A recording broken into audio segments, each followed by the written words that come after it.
The weekend my brother-in-law sat across from me at my own kitchen table and told me I needed to be more open-minded about modern relationships was the weekend I realized I'd been the only person in my marriage who actually believed in it. Let me back up. My wife and I met at a mutual friend's birthday party in Phoenix, 22 years ago.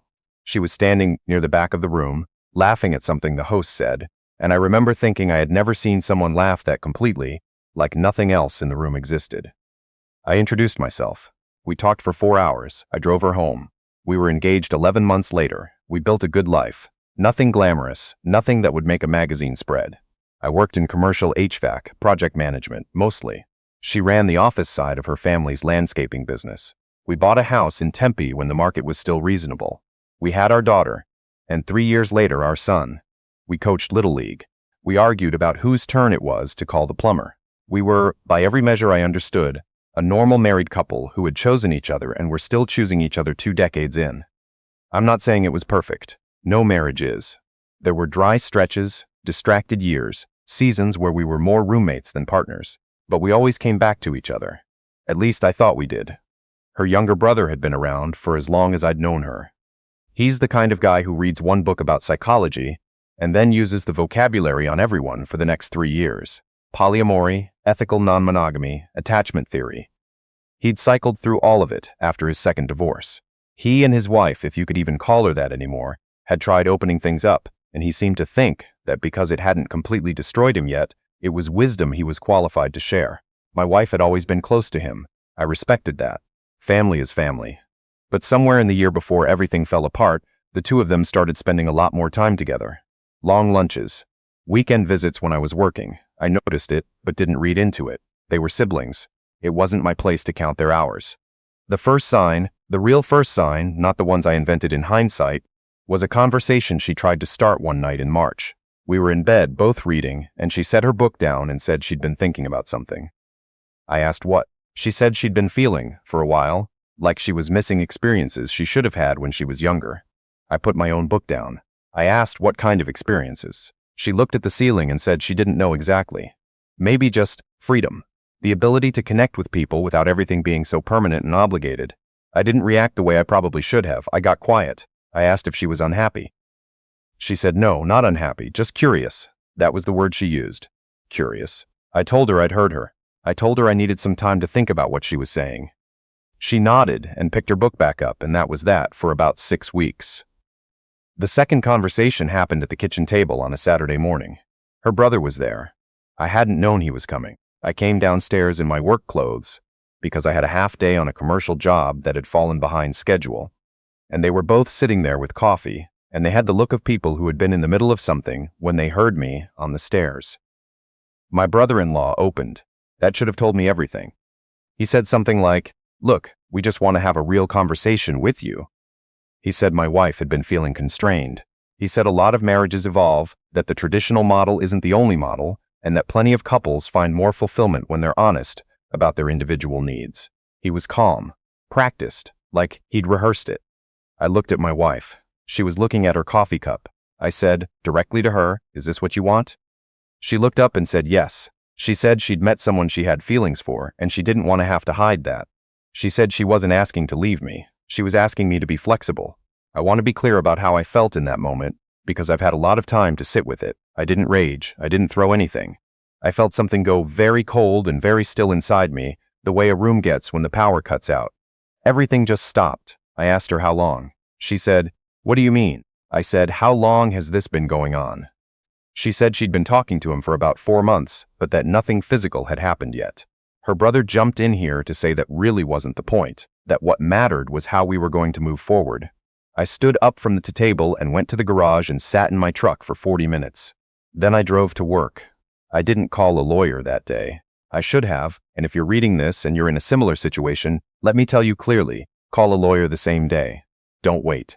I waited 6 weeks the first time, and now I was waiting again, and the delay cost me in ways I didn't understand yet. What I did instead was start paying closer attention. I'm not proud of some of what I did, but I'm not ashamed of it either. I work in a field where documentation is everything. You don't close out a construction project without paper trails, sign-offs, dated records. I started treating my marriage the same way. I bought a small digital recorder. I started noting dates and times when my wife said she was going places. I didn't confront her. I didn't bring up the kitchen table conversation again. I went to work, came home, helped with dinner when the kids were visiting. Our daughter was in college. Our son still came home on weekends sometimes. I acted, as much as I was capable of, like a man who was still deciding. My brother-in-law texted me once during this period. He said he hoped I was processing things and that he was there to talk if I needed it. I didn't respond. My wife seemed to interpret my silence as consideration. She was gentler with me those weeks, brought me coffee in the mornings, suggested we watch things together at night. I accepted all of it. I noticed all of it. I wrote none of it down because I didn't need to. I wasn't building a case against her kindness. I was protecting myself from what was already happening whether I acknowledged it or not. The recorder picked up 2 conversations I'll never forget. The first was accidental. She was on the phone in the bedroom with the door mostly closed. I was passing in the hallway and I heard her laugh. Not her regular laugh, the one I knew, but something younger and more unguarded. And I stood very still and listened. She was describing our house to someone. The layout, the neighborhood, the fact that the backyard needed work. She said, "He's never going to sell it, but eventually that won't be his call." She laughed again. I went back to the kitchen and sat down. The second was intentional. Her brother came over again on a Wednesday afternoon. I had come home early from a job site, and I parked down the block and came in through the side gate out of habit. The kitchen window was cracked. I stayed on the patio and I heard about 12 minutes of a conversation that answered every question I had been too polite to ask. She had already met this man in person, multiple times. She had told her brother about specific dates and what had happened on them. Her brother was counseling her on timing, when to tell me how to frame things, how to handle what he called the asset conversation. He used those words. The asset conversation. My wife said she was worried I would get difficult. Her brother said I would get over it, that men always do when they realize they have no other option. I went back to my truck. I drove around for a while. I stopped at a grocery store and bought a rotisserie chicken and a bag of salad and brought it home for dinner, like nothing had happened. That night I texted my attorney. I'd used her twice before, once for a contract dispute at work, once for a property thing with my mother's estate. I kept her number. I texted her and asked for the earliest available slot. I met with her 2 days later. I told her everything. She listened without interrupting, which I appreciated. When I was done, she asked me 3 questions. Was my name on the mortgage? Was there a prenuptial agreement? And did I have any documentation of what I described? Yes. No. Yes. She told me that what I had recorded, combined with the timeline I could provide, would be useful. She told me Arizona is a community property state, but that proof of marital misconduct can influence the proceedings in specific ways, particularly around dissipation of marital assets. Meaning, if my wife had been spending joint money on this other man, that mattered. She told me to stop confronting, to stop engaging with any conversation about arrangements, and to start letting her do her job. I asked her how long it would take.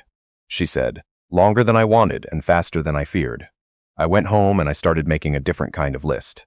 Our finances were tangled the way they get after 20+ years.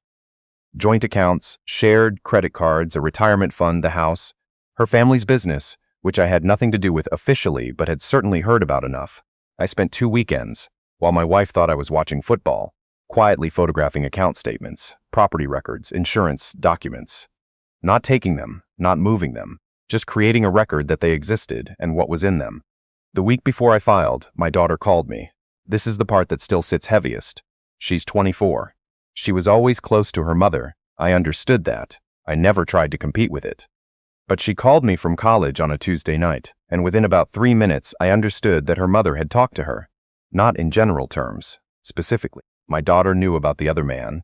She knew about the kitchen table conversation, and she was calling me. And she was calling, her voice careful and measured in a way that didn't sound like her, to tell me that she hoped I would think carefully before making any permanent decisions that would hurt the family. I asked her what she thought I should do. She said she thought I should consider being open to what Mom was asking. She said Mom had given a lot of years to this family and deserved to feel happy. I didn't say much. I told her I loved her. I told her I'd think about everything. I got off the phone and sat in the dark in my home office for a long time. My son didn't call. I don't know if his mother hadn't gotten to him yet, or if he'd heard and decided to stay out of it, or if he just genuinely didn't know what to say. He's always been quieter, more internal. I was grateful for the silence, honestly. I filed on a Friday morning. My attorney handled the paperwork.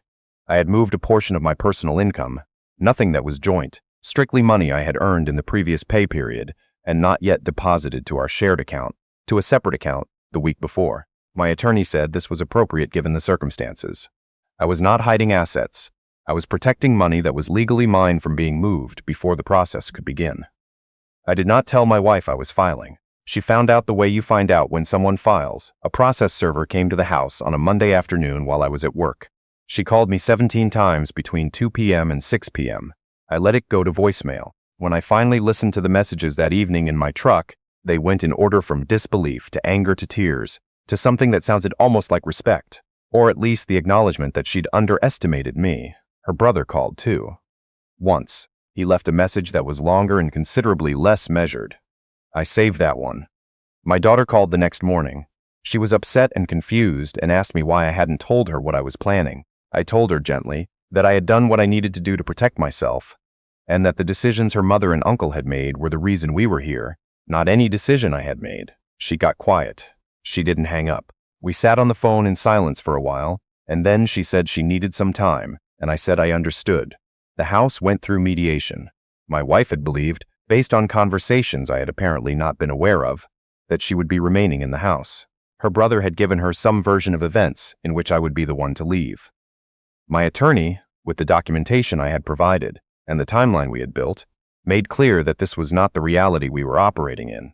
It's a hard thing to sit in a mediator's office and watch someone realize that the future they had been planning was built on an assumption about how cooperative you were going to be.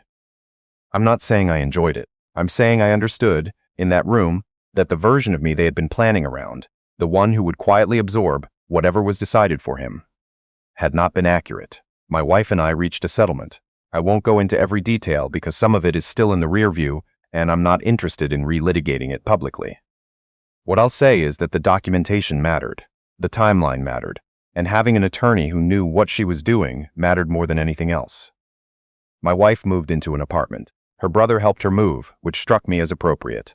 I stayed in the house because the house was mine and had been mine in every practical sense for a long time. My son came to help me repaint the living room in April. We didn't talk much about any of it. He picked up a roller and we put on a baseball game and we painted for 4 hours and ordered pizza. At some point he said, "You doing okay, Dad?" And I said yes. And he said okay.